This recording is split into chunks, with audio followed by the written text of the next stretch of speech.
Hola, hoy les voy a enseñar a hacer una torta de frutos del bosque con solo 5 ingredientes.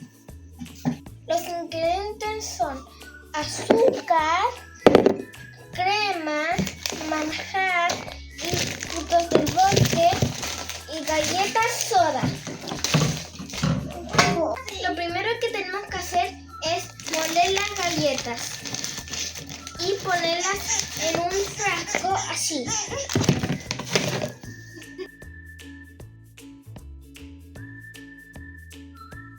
Después de moler las galletas tienen que quedar así. Le tenemos que poner manjar. Luego tenemos que devolver. Tiene que quedar así. Ahora vamos a preparar la crema y vamos a usar una batidora. Tenemos que batir la crema. Añadimos un poco de azúcar y lo revolvemos.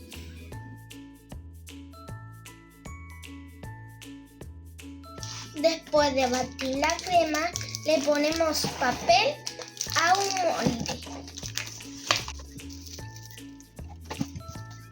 Cuando ya tengamos listo el molde, vamos a poner galletas.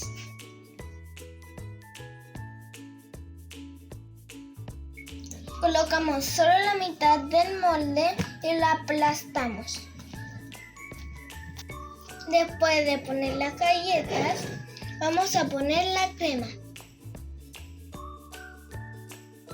Después de poner la crema, vamos a poner los frutos del bosque: frambuesa, mora y arándanos.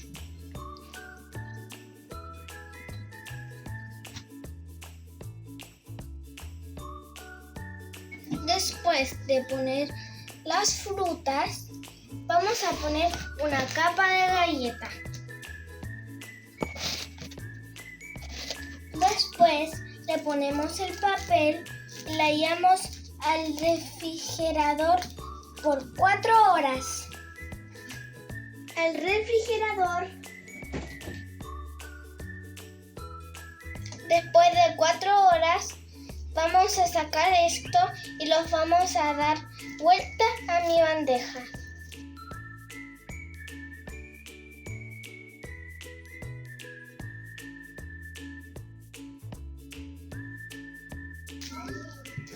Y ahora vamos a decorar con frutos del bosque y con galleta molida.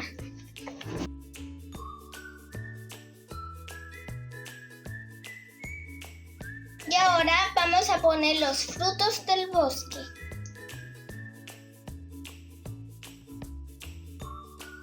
Y así me quedó la torta.